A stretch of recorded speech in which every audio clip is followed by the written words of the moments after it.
and wailing for hours on the road. No, I got him a boat and he was too scared to take the boat. The speedboat was crazy, Chair. So I go someplace else. Yeah. But the road, I think, is a good thing that's happening there, which is the dualing of that main road of that passes through Homa Bay. So the concrete was to make the middle of the median of the dual carriage. So it is very good progress for Homa Bay. I think in December it was work in progress. It's still moving. It's just that we won't find it in her books because it's being done by which agency? Kenha, Chairman. By Kenha. So we'll find it in the accounts of Kenha. If you have do you have the breakdown for the 3-year-old? Now, I must also put on record that as a senator from Homa Bay, I've received several petitions from service providers over delays in payment of pending bills.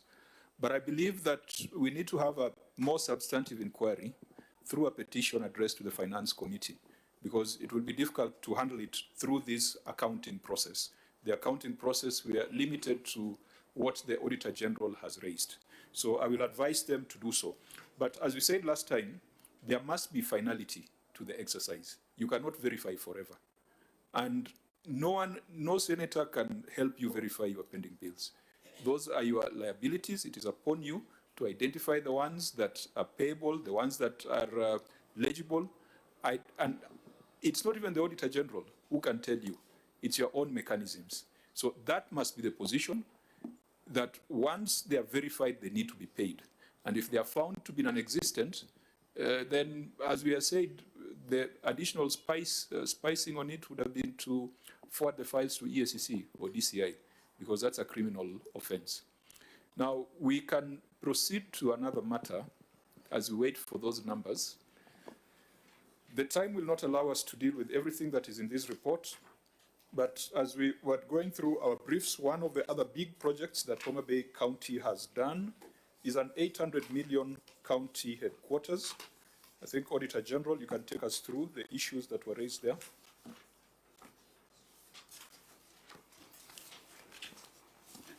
Yeah, thank you, Chair. It's 8.4. Delayed completion of the Homa Bay County Government Headquarters and auxiliary facilities. The settlement of financial position, and as disclosed in Note 19 to the financial statements, reflect the rights of the use of assets of the carrying balance of Kenya shilling 787,200,000, which represent the cost of acquiring the county headquarters over a 4-year period. The county government entered into tenant purchase agreement, a finance lease to own contract with the county pension fund for the purpose of the build development of the Homa Bay County government headquarters and auxiliary facilities on 6th May 2024 for a contract sum of 820 million. The money was to be paid over a 4-year period. The construction was to take 6 months, and the county government was to occupy the completed building by January 2025. The completion date was subsequently revised to 2nd May 2025. A review of the records related to the project revealed that the county executive paid Kenya shilling 141,142,672 to the county pension fund in the year under review. The total amount that had been paid was Kenya shilling 181,142,676.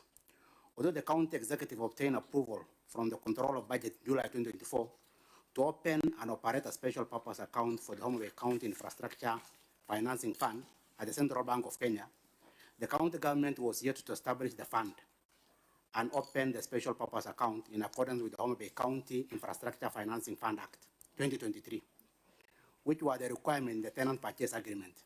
The tenant purchase agreement, the finance lease to own contract, include construction of the main headquarter building, amphitheaters, and Ushuru Center. In addition, a physical verification in October 2025 revealed that the project was not completed and was behind the schedule. Although the county government has already occupied the main block of the development, work on the amphitheaters was still ongoing, landscaping was yet to be completed, and painting was being done in the section of the main block. In addition, occupation safety and health certificates were not provided for audit. In the second, the value for the money has not been realized from the expenditure of Kenya shilling 181,142,676, with the continued lapse in completion at that time. Thank you, Chair. Governor, you may respond. Thank you, Chair. The management has taken note of the audit findings and wishes to state that the process to open the Homa Bay County Infrastructure Financing Fund. Sorry, Governor. Senator Cherargei, what's the matter? Governor, we might just read the page number, page 20. Page 20. Okay, proceed. The process to open the Homa Bay County Infrastructure Financing Fund has been initiated. However, the process stalled due to delayed approval by the Principal Secretary for National Treasury, as was directed by the Central Bank of Kenya. Consequently, in the circumstance, the management made use of the existing option of paying the financier through the county development account, and the process has been seamless. In addition, the county government occupied the main headquarters block to ensure continuity of service delivery, while works on the amphitheater, landscaping, and final finishes were still ongoing. The works are now completed. Further, occupational safety and health certification was not availed at the time of the audit because it was in the custody of the contractor, who later released it to the county officers and submitted for audit verification. Chairman, we have attached appendices 21A, which is the completion certificate and photographic evidence of the completed headquarter and auxiliary facilities, occupational health and safety certification, and correspondences on opening of the special purpose account. Thank you, Chair.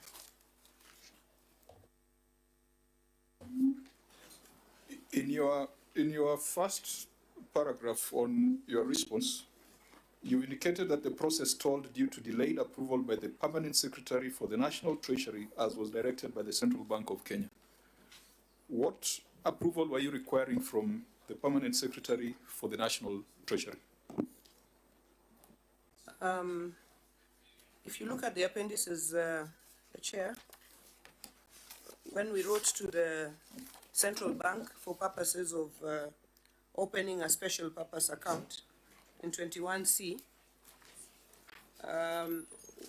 as is usually the procedure, the Central Bank wrote back, and the letter is attached there, citing provisions of the Constitution and asking that for us to open this account, they needed a no objection from the Principal Secretary for the National Treasury.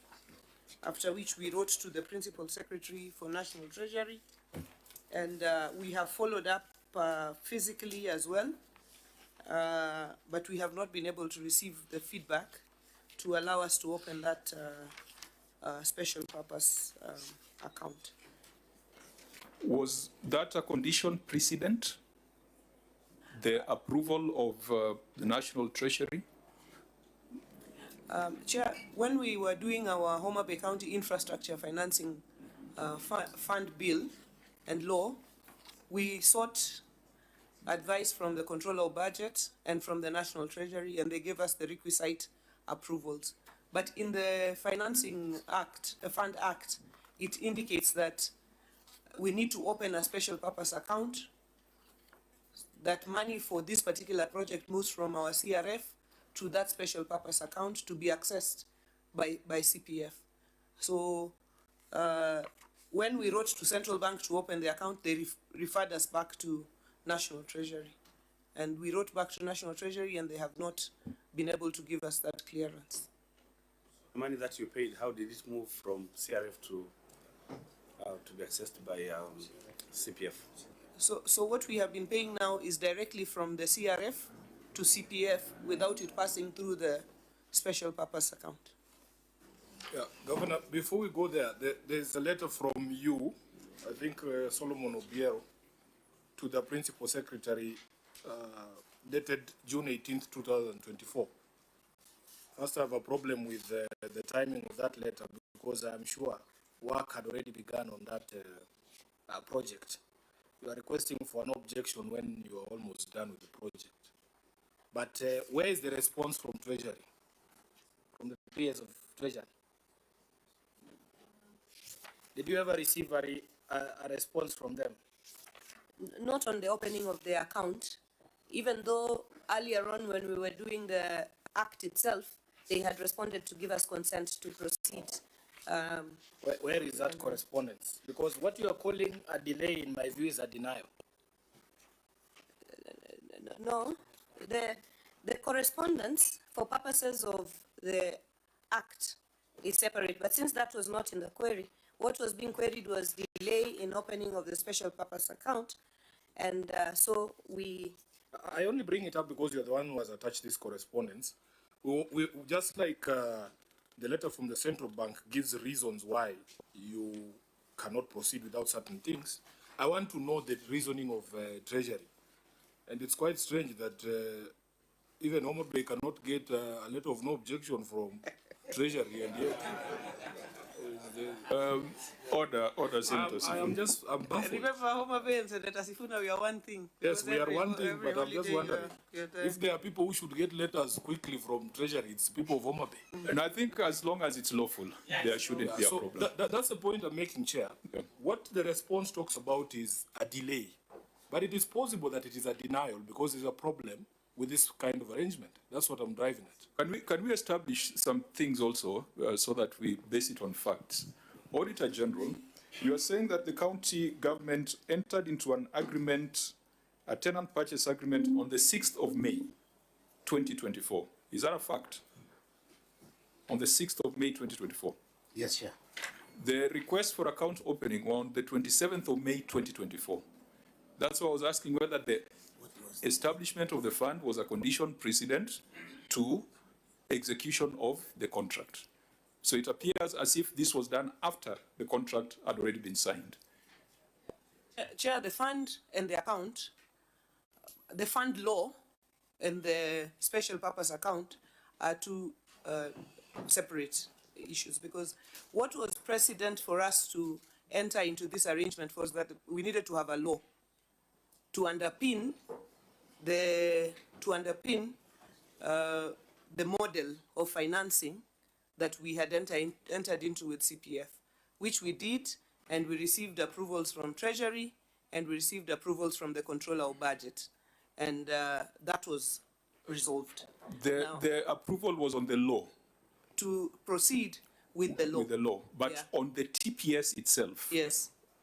Was there correspondence to seek the views of Treasury on the tenant purchase scheme that was executed on 6th of May, 2024? That was now supported by the law. What's the link between the TPS and the law, so that we understand? You may have more information. I think what's the relationship? The county attorney can elaborate, but the law gives us the framework under which to proceed in the process that we did, but that's the county attorney. Let's get that nexus. Yeah. So that even if you're arguing over the fund and accounts, we know that there's a relationship between the two. And if this TPS is hinged on that law? Thank you very much, Chair and honorable members. Chair, the law that... For record purposes and answer purposes, just reintroduce yourself. My name is Frederick Orego, County Attorney. Chair, we are making reference to the Homer Bay County Infrastructure Financing Fund Act, number 8 of 2023. And the area that you are making a question in respect of will be section 9 of that legislation. And it says, eligible, that is section 9, eligible infrastructure projects may be financed through any of the following means. A, tenant purchase scheme. B, finance leases or operating lease or lease to own. C, annuities. D, fees and levies paid by users and the beneficiaries as approved by the county assembly. E, income shares contract. And F, any other lawful means that is not considered as borrowing under Kenyan law. So that is section 9 of our legislation, and the tenant purchase scheme is the one under 9A. Thank you very much. Are you saying there's absence of national legislation to govern loans and guarantees and annuities and tenant purchase schemes, such that you enacted legislation because there was no national legislation? Chair, the legislation that you are referring to is the one that I have read. No. I'm asking Yes. you as the county attorney, Yes. because we have had this conversation earlier on the facility financing, that where there is national legislation that has taken care of a matter, county legislation cannot try to rewrite it. So I'm asking, in the PFM Act, PFM regulations, even in the Constitution, are there provisions that would govern how counties execute contracts like tenant purchase schemes? And Chair, just as he takes that question, Wakili, there is a proviso you've read at the end there. Unfortunately, I don't have the benefit of a copy of that legislation. Just that proviso at the end that talks about things that are not considered borrowing. Is it my understanding that the things that you've listed prior to that proviso are not considered borrowing? Yes, actually, the intention is to expressly exclude borrowing. And in fact, Chairman, the question that you've asked as to why we have come to this legislation is because we relied on Article 207 2A that allows a county government to set up legislation to allow for a charge on the CRF. Just a minute, Wakili. Yes. Let's go slowly. Tutaelewana tu. You are saying the things you've read for us up Yes. there, including a tenant purchase scheme, is not considered borrowing. I'm saying that the things that we have provided for in our legislation for 2023, the intention was to expressly exclude borrowing. Why? Because if you look at the Constitution, when you talk about borrowing, then you'll have to go to Article 212, which allows for borrowing of counties if there is legislation by the Parliament. So what we relied on was Article 207 2A of the Constitution, which then was the legal constitutional basis for us to come up with this legislation, and listed all those items that I've read under Section 9 of this legislation. Wakili, that section you're referring to empowers you to establish funds, and that's okay. I think there's something reasonably excluded. That's okay. But the Constitution is not silent. In Article 212, it says a county government may borrow only if the national government guarantees the loan. The question we have on the table, did you take a loan? Is a tenant purchase scheme a loan? No. It's not even about the fund. Is a TPS a loan? For example, I have a TPS with NSSF. They charge an interest over 15 years. What I pay at the end of 15 years, I'll own the building. Is that a loan? Yes. I have been forced to take mortgage insurance over it. Would I take mortgage insurance if it wasn't a loan? So can we then define this animal we have? Is it a loan? Yeah, and Chair, just to be clear, because sometimes things get lost in semantics. There are very basic ingredients of a loan. Correct. Number one, if the money building that house is not yours, it belongs to someone else and you have to repay it by whatever